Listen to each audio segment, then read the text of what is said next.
नमस्कार, C news channel में आपका स्वागत है। और चर्चा चल रही है, हाल ही में अब संपन्न होने जाएंगे स्वराज संस्था के चुनाव। काफ़ी समय से प्रतीक्षारत थे, करीब 2 से ढाई साल स्वराज संस्था के चुनाव नहीं थे, सब जगह प्रशासनिक राज चालू था। अब जितने कार्यकर्ता है सबको कहीं ना कहीं राजनीति में सीधा प्रवेश करना रहता है, सरकार के साथ में सीधा जाना रहता है। तो उसके लिए एक बहुत सरल मार्ग होता है स्वराज संस्था, जिसमें नगर पंचायत, नगर परिषद, जिला परिषद, महानगर पालिका। हमारे साथ में आज रविराज देशमुख है, जो अमरावती ग्रामीण के अध्यक्ष है भाजपा के, और चुनाव की जिम्मेदारी इनके ऊपर आएगी। तो देखते हैं कि किस प्रकार की रणनीति आने वाले चुनाव में, पहले तो सबसे पहले कि चुनाव की संभावना कब तक, क्योंकि सरकार अभी भी कहीं पे भी निश्चित कोई ऐसे सरकार की ओर से जवाब या प्रयास नहीं है। बोला है कि अक्टूबर में होंगे, नवंबर में होंगे, लेकिन उसके लिए जो पूर्व तैयारी लगती, उस तैयारी कैसी है, और अमरावती जिला परिषद और नगर परिषद में क्या महत्वपूर्ण अभी रहेगा आने वाले चुनाव के एजेंडा में। मेरे साथ में रवि देशमुख है, जो हाल ही में 2 महीने पहले भाजपा ने यहाँ पे जिलाध्यक्ष पद पर इनकी नियुक्ति की है। एक बड़ी जिम्मेदारी आने वाले चुनाव की, क्योंकि जब भी चुनाव आते हैं तो सभी संगठन में आपसी बदलाव होता है। एक सक्षम नेतृत्व देखा जाता है कि जिला परिषद, महानगर पालिका, नगर परिषद के चुनाव पार्टी को कौन जिता कर दे सकता है। तो इस पर विश्वास किया है ऊपर के नेतृत्व ने रविराज देशमुख पे। जानते उनकी क्या योजना है और किस प्रकार से जो जिम्मेदारी उन पर डाली हुई उसका भी निर्वाह करें। आपका स्वागत है सी न्यूज़ चैनल में। जय श्री राम। आपके ऊपर बहुत बड़ी जिम्मेदारी अभी सरकार ने डाल के रखी है। क्या लगता है आपको, आप जिम्मेदारी को बखूबी निभा पाएंगे? बिलकुल।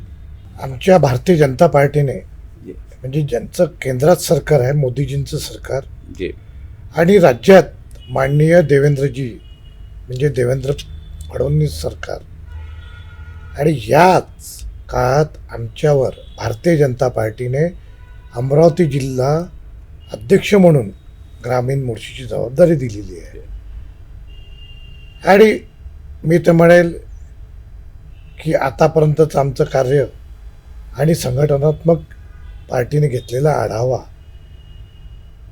हे बघूनच आमच्या भारतीय जनता पार्टीने ही जबाबदारी माझ्याकडे दिलेली आहे. केव्हा होणार चुनाव, काय वाटतं आपल्याला की केव्हापर्यंत हा निवडणूक होणार आहे? काही संभावना, आपली तयारी? स्थानिक स्वराज्य संस्था ह्या खऱ्या अर्थाने कार्यकर्त्याच्या निवडणुका आहेत.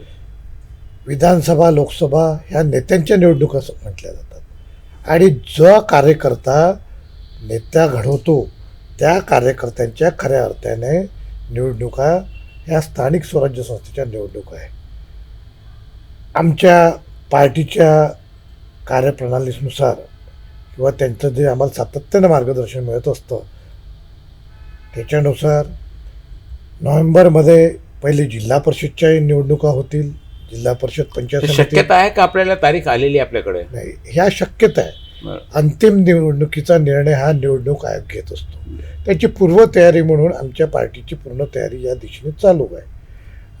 पार्टीकडून आलेले काही निर्देश की आपल्याला नोव्हेंबरमध्ये चुनाव होणार आहे, असे काही तुम्ही जे तारीख सांगितली? ज्या आमच्या बैठका चालतात पार्टीच्या, त्यात आम्हाला जी निवडणूकपूर्व तयारी म्हटलं जाते त्यात आम्हाला सांगितलं गेलेलं आहे की नोव्हेंबर महिन्यात आपल्या जिल्हा परिषद पंचायत समितीच्या निवडणुका राहतील, डिसेंबरमध्ये नगर परिषदेच्या निवडणूक राहतील, आणि त्यानंतर जानेवारीमध्ये महानगरपालिकेचे निवडणूक. म्हणजे 3 महिने निवडणुकीचे जाणार, नोव्हेंबर, डिसेंबर आणि जानेवारी. ह्या म्हणजे संपूर्ण स्वराज संस्था जे पूर्ण महाराष्ट्रातली, अमरावती सर्व महाराष्ट्रात संपन्न होणार असं पूर्वानुमान आहे. येणाऱ्या दिवाळीनंतर निवडणुकीचेच फटाके फुटणार आहे.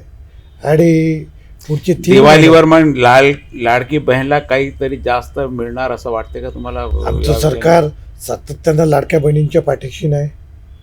आणि लाडकी बहीण खरीच लाडकी आहे.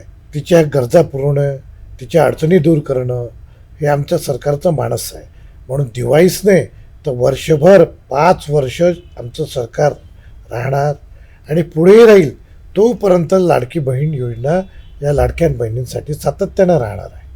कितनी नगर परिषद और कितने नगर पंचायत आपके इसमें आएंगे और जिला परिषद के सदस्य, और उन सब के लिए क्या नियोजन आपके पास में? क्या अभी भी लोगों ने उम्मीदवारी के लिए आपके पास में हम आवेदन बोल सकते हैं, निवेदन बोल सकते हैं, किस प्रकार से है? जानकारी में आ रहे हैं आपके पास में अभी का समय पे आएंगे सारे? माझ्या मागील 2 महिन्याच्या कारकिर्दीत संघटनात्मक बांधणी मी केलेली आहे. नुकतीच माझी कार्यकारिणी जाहीर केलेली आहे आणि बूथपासून तर जिल्ह्यापर्यंतचं नियोजन आम्ही यात केलेलं आहे. आमचे बूथ सक्षम आहे. बूथ जिता ते इलेक्शन जिता. आणि मी खऱ्या अर्थानं जिल्हाध्यक्ष झाल्यानंतर माझ्या बूथ प्रमुखाला मानाचं स्थान द्यायचं मी मानस ठेवलेला आहे. खालच्या कार्यकर्त्याचा खऱ्या अर्थानं सन्मान, तेव्हाच पार्टीला खऱ्या अर्थानं यश मिळतो, हे माझे गृहीत आहे. पार्टी का हो गया, कार्यकर्ता का हो गया, जनता का क्या इसमें? जनता के प्रति आप कैसे देखते हो? जनता जनार्दन आहे. शेवटी मतं जनतेला द्यायची आहे, त्यांच्या गरजा सांभाळून.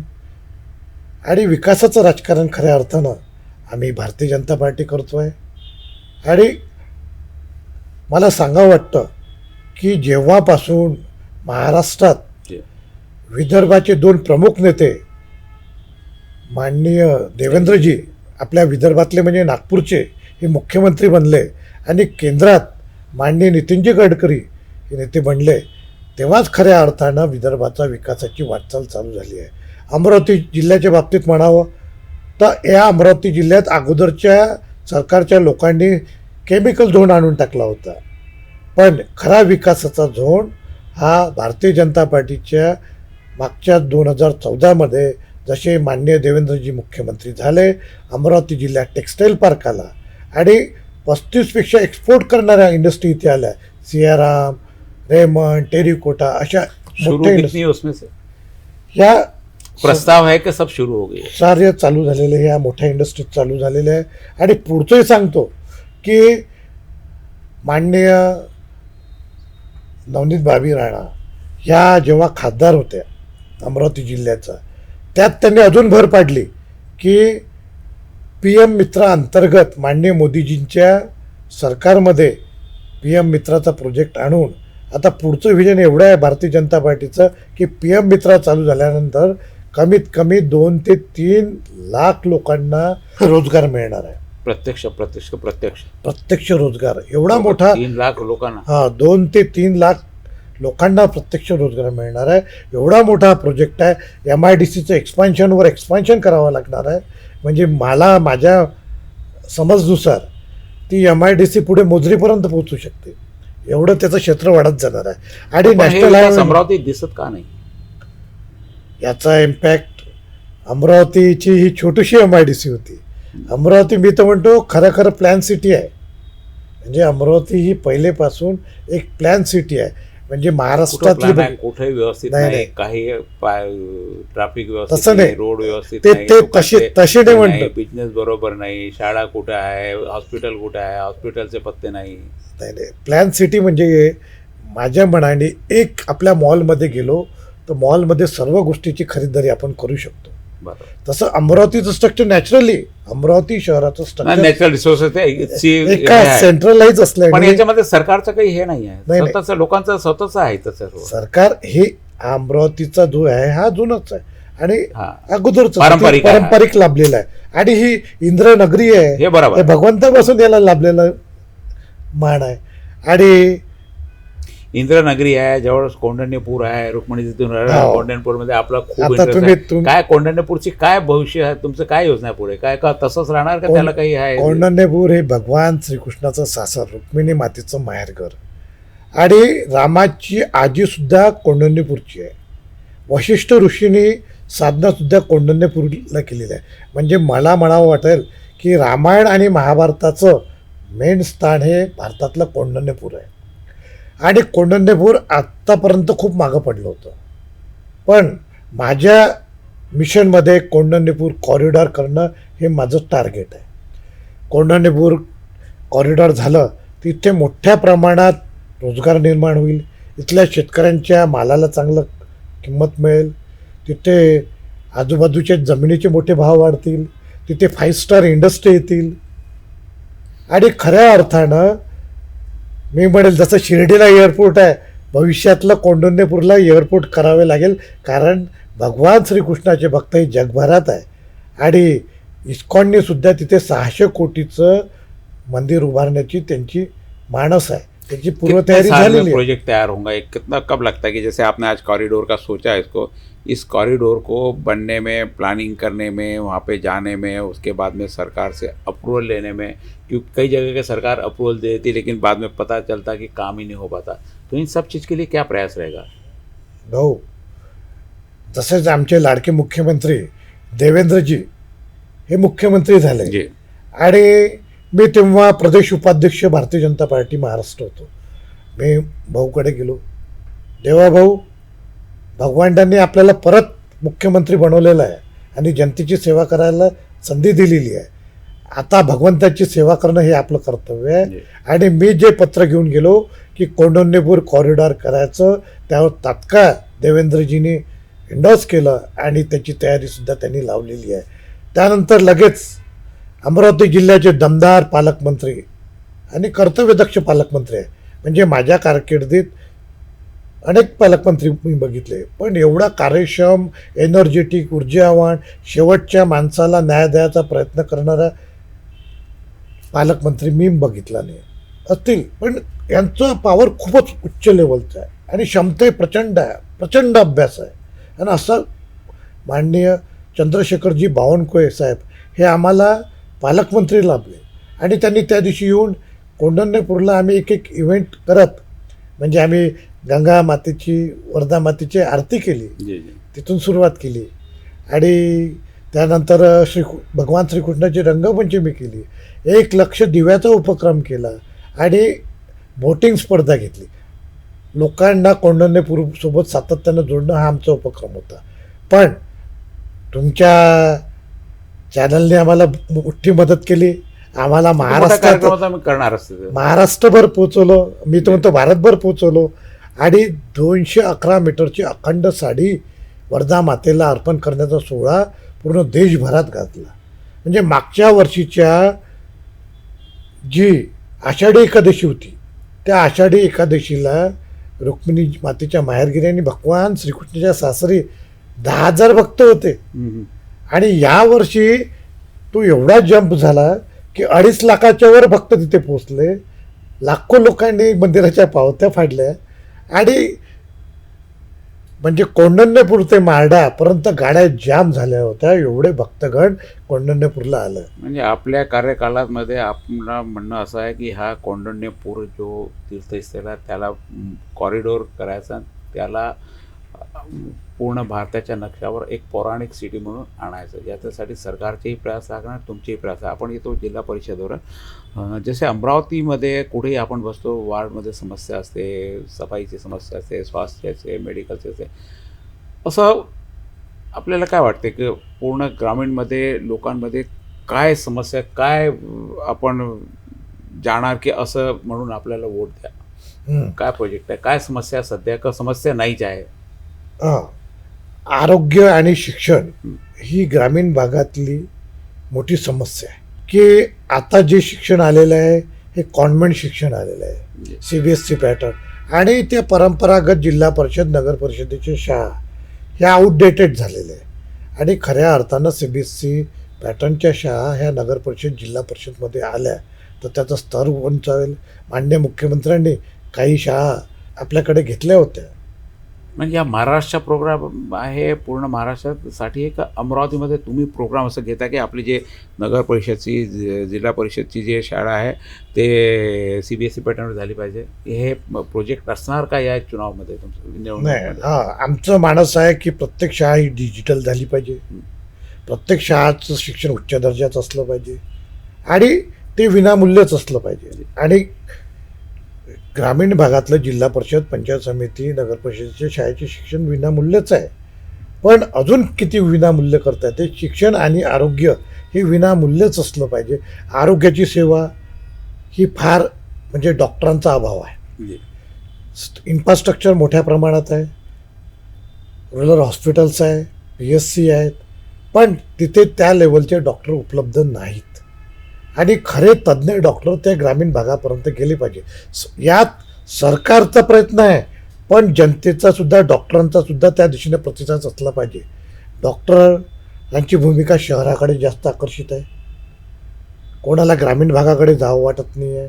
आजची कंडिशन अशी आहे की ग्रामसेवक, तलाठी आणि ते ग्रामीण लेवलचे जे कर्मचारी आहे ते सुद्धा गावात राहायला पाहत नाही. ते शहरी भागात राहतात, अपडाऊन्स करतात.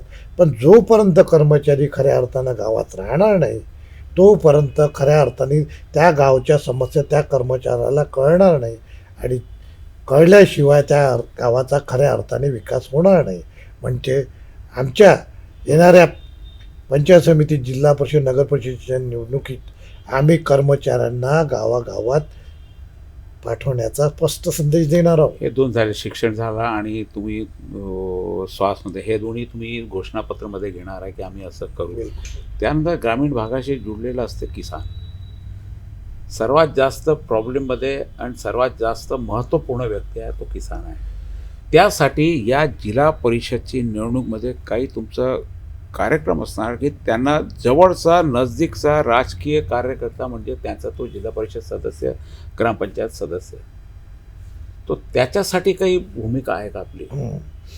आमचं केंद्रातील मोदीजींचं सरकार सातत्यानं शेतकऱ्यांसाठी नवीन नवीन योजना आणत आहे, आणि मोदीजींना जिल्हा परिषद तक येणार का?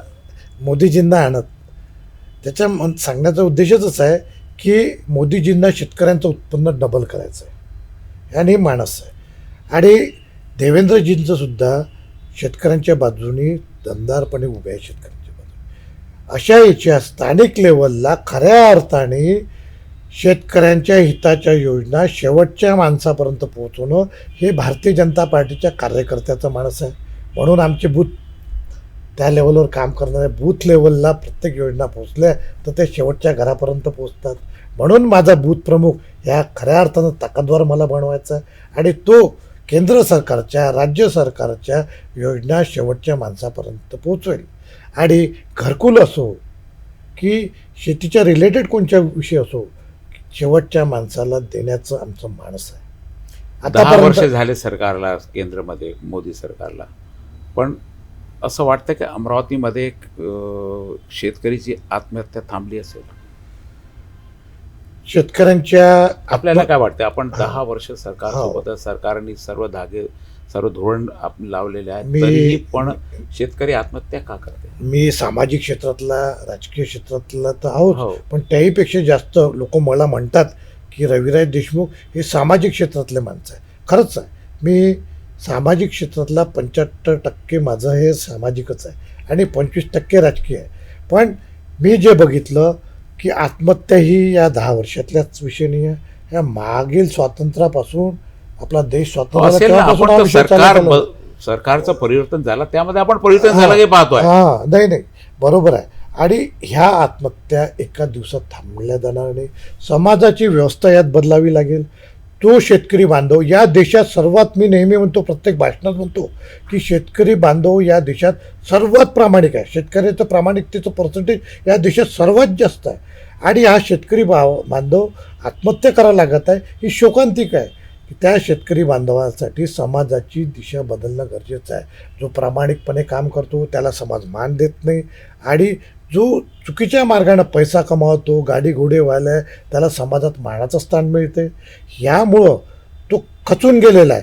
आज शेतकऱ्याच्या लग्नाच्या वेळेस मोठी चिंता निर्माण झालेली आहे. जो शेतकरी लग्नाचा कॅन्डिडेट असतो त्याच्यावर झालेली आहे. आणि तो प्रामाणिक आहे. प्रत्येकाला एक वेगळ्या पद्धतीचं लाईफ जगायचं आहे. माझंही म्हणणं आहे की गाव विकासातून राष्ट्र विकास, खऱ्या अर्थानं ग्रामीण भागाचा विकास झाला पाहिजे, गावाचा विकास झाला पाहिजे, मगच खऱ्या अर्थानं राष्ट्राचा विकास होऊ शकतो. शहरे झाली झकास आणि खेडे झाली भकास. तर ही शोकांतिकाने आपल्या अमरावती जिल्ह्याचे तसंही होत आहे. 10 वर्ष झाले सरकारला, तरी तसंही होत आहे. आपण म्हटलं की एक दिवसाच्या कामी 10 वर्ष झाले. किती वर्ष लागणार आपल्याला हे आत्महत्या मुक्त, पहिले पंतप्रधान मुक्त जिल्हा करायला? पहिले पंतप्रधान यासाठी आपल्याकडे काही नियोजन आहे का? पहिले पंतप्रधान आहे माननीय नरेंद्रजी मोदी, की ज्यांनी स्मार्ट सिटी सोबत स्मार्ट विलेज हा विषय घेतलेला आहे. आणि खरी रोजगाराची संधी ग्रामीण भागात आणायचा प्रयत्न केलेला आहे. मुद्रा लोन आणली, विश्वकर्मा योजना आणली. विश्वकर्मा योजना ही 12 बालूची दारावर आहे, की लोहार, सुतार, कुंभार, चांभार ही गावाची अर्थव्यवस्था पहिली खेळत होती. आणि खऱ्या अर्थाने ज्यांना तिथे रोजगार मिळाला मोठ्या प्रमाणात, ते गाव सोडून दुसरीकडे जाणार, स्थलांतरित होणार नाही. आणि गावाचा पैसा गावात रोटेट झाल्याने खऱ्या अर्थाने गाव आर्थिकदृष्ट्या सक्षम होईल. याच्यावर आम्हाला आता काम करायचं आहे आणि याचे रिझल्ट काही दिवसात दिसणार आहे. माननीय देवेंद्रजीने खऱ्या अर्थानं महाराष्ट्राचा विकासाचं प्रतीक म्हणून समृद्धी महामार्ग आणलेला आहे. शेतकऱ्यांचा माल मुंबईत 7 तासात पोहोचणार आहे. अमरावतीचा भाजीपाला मुंबईत 7 तासात पोहोचणार आहे. अमरावतीचा संत्रा मुंबईत 7 तासात पोहोचणार आहे. कुठून पोहोचणार साहेब? इथं आपण रोड करतो, रोडवर लावतो, 80च्या वर गाडी चालवायची, कुठून पोहोचणार तो? रोड लिमिट तर त्याला स्पीड लिमिट तर आहे ना. मी सांगतो 100 आणि 80चा हे त्याला दिलेलं आहे. हां, आणि अमरावतीपासून जी डिस्टन्स आहे तर त्या 100 इन अँड ॲव्हरेज त्याचा पकडला तर 7 तासात तिथे पोचतं.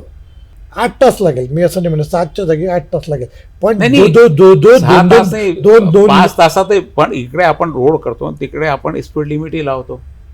स्पीड लिमिट ही ॲक्सिडेंटल लोकांचं भविष्य एक होतो. जो माणूस ॲक्सिडेंटल कुटुंबात नाही म्हणजे आपण इकडे हे सगळं 7 म्हणजे 7 तासात त्यांना पोहोचायचं आहे, ते तो गाडी स्पीड वाढवणार ना, की 7-8 तासात आपल्याला पोहोचायचं आहे. म्हणून ते भविष्याच्या पुढच्या होणाऱ्या अपघात टाळण्याच्या दृष्टिकोनातून नियंत्रण असावं चालकाचं. त्याला एखाद्या डुलकी वगैरे आली तर त्याचं वाहन इकडे तिकडे जाऊ नये, त्या दृष्टीनं ते टार्गेट ठेवलेलं आहे. बरं, आपण हे निवडणूकसाठी आपले उमेदवार काय मुख्य कॅटेगरी काय असणार निवडणुकीसाठी? त्या जो तुमचं हे असणार आहे त्याला काय त्याच्यामध्ये क्वालिफिकेशन पाहिजे, काय त्याला त्याच्यामध्ये आवश्यकता पाहिजे, की हे याला सर्वगुण संपन्न आहे, त्याचे ते सर्वगुण म्हणजे काय, तो कसा तुम्ही उमेदवार निवडणार? काय आता निवडण्याची प्रक्रिया सुरू झाली असेल तुमची? पहिली गोष्ट तर ही आहे की भारतीय जनता पार्टीचे आता चांगले दिवस आहेत. केंद्रात सरकार आहे, राज्यात सरकार आहे. अनेक लोक माझ्याकडे 4,000च्या वर लोकांचं पार्टी देण्यासाठी आलेले. पण जे जुने जाणते कार्यकर्ते आहेत, ज्यांच्या मेहनतीनं भारतीय जनता पार्टी खऱ्या अर्थानं उभी राहिलेली आहे आणि त्यांनीच ही भारतीय जनता पार्टीला आजचे दिवस आणलेला आहे, त्यांचा प्राधान्याने विचार केला जावा, हे माझं मानस. पण एखादा विरोधीच्या सक्षम माणूस आला तो त्यांना तर हेच करणार. राजकीय दृष्ट्या काही निर्णय हे माझं मत मांडलं. कारण आमची कोर टीम असते. कोर टीममध्ये जिल्ह्याचे आमदार, खासदार, जिल्हाध्यक्ष आणि वरिष्ठ पदाधिकारी त्या टीममध्ये असतात. ते त्या कॅन्डिडेटच्या बाबतीत निवड करतात. आमच्या पार्टीत एकटाच कोणी निवड करत नाही, संबंध कोर टीम त्याच्या बाबतीत निर्णय घेतो आणि कॅन्डिडेट योग्य असला पाहिजे या दिशेसाठी. मी तेच म्हणतो, योग्यता म्हणजे काय, कसा योग्य कॅन्डिडेट म्हणजे त्याला पार्टी सोबत फक्त तो लॉयल जर त्याची योग्यता झाली की त्याच्यामध्ये अधिक काही दुसरे क्वालिफिकेशन पाहिजे. त्याला गावाच्या विकासात्मक दृष्टिकोन त्याच्याकडे असला पाहिजे, जनतेसाठी वेळ देणारा असला पाहिजे, त्याच्यात सेवाभाव असला पाहिजे, दिवस रात्र जनतेसाठी झेटणारा कार्यकर्ता असला पाहिजे. त्यालाच तिथे स्थान देण्याचा आमचं मानस आहे. ये थे हमारे साथ में रविराज देशमुख, जिन्होंने अमरावती जिला परिषद के साथ में पूरी महाराष्ट्र की राजनीति पे प्रकाश डाला, साथ में देवेंद्र फडणवीस जी और बावनकुळे साहब के बारे में कि अमरावती के प्रति उनकी दृष्टि कैसी है. महत्वपूर्ण जो इनकी योजना है, पूरा ध्यान कौंडिन्यपूर्ण पर केंद्रित है कि वो एक यदि कॉरिडोर बनता है तो निश्चित रूप से अमरावती का ये पौराणिक जो ग्राम है ये देश के नक्शे पे आएगा और देश के नक्शे पे आकर यदि उसे वह स्थान यदि सरकार दिला पाती, निश्चित ही ये अमरावती जिले के लिए बहुत एक बड़ी उपलब्धि होगी. अब घोषणा कर देते, प्लानिंग कर लेते, सोच लेते, लेकिन इसके साथ में सरकारी प्रयास, सरकारी महत्वाकांक्षा और साथ में सब लोगों की महत्वाकांक्षा बहुत जरूरी, क्योंकि कोई भी जब योजना बनती है तो लोगों के साथ में सरकार का जुड़ाव भी होना बहुत जरूरी. हर व्यक्ति चाहता कि मेरे विभाग का विकास हो, लेकिन कहीं सरकारी अड़चन, कहीं राजनीतिक इच्छा शक्ति की कमी, कहीं कि इसने काम नहीं करना चाहिए, द्वेष भावना भी बहुत सारी रहती है. बहुत सारी अड़चनों के साथ में यह सारा कार्य निकाल के लाना पड़ता है. अब इस चीज़ में रविराज देशमुख ने बहुत सारी यहाँ पे हमारे सामने योजनाएं रखी। अब कितनी सक्षमता से ये कर पाएंगे तब आने वाला वक्त बताएगा। निश्चित रूप से जैसा नवंबर में बता रहे कि चुनाव, तो नवंबर में चुनाव हो तो 2 महीने बचे, तो तैयारी तो निश्चित रूप से शुरू हो गई होंगी और चर्चा भी शुरू हो गई होंगी। तो आने वाले समय में चुनाव परिणाम क्या आते हैं, क्योंकि हमने सिर्फ अभी ये देखा, लेकिन इनके सामने क्या चैलेंजेस है इसके बारे में और इनसे एक चर्चा करेंगे कि क्या क्या इनके लिए रुकावटें है, क्या क्या इनको समस्या है, क्योंकि सामने वाले भी जैसा ये सोच रहे हैं और विपक्षी भी सोचेंगे, उनको भी इसमें आना है। तो इन सारी चीज़ों को देखते आने वाला समय अब बताएगा कि रविराज देशमुख अपने इस योजना में कितने सफल होते हैं। आपका बहुत बहुत धन्यवाद। बहुत धन्यवाद। धन्यवाद जी।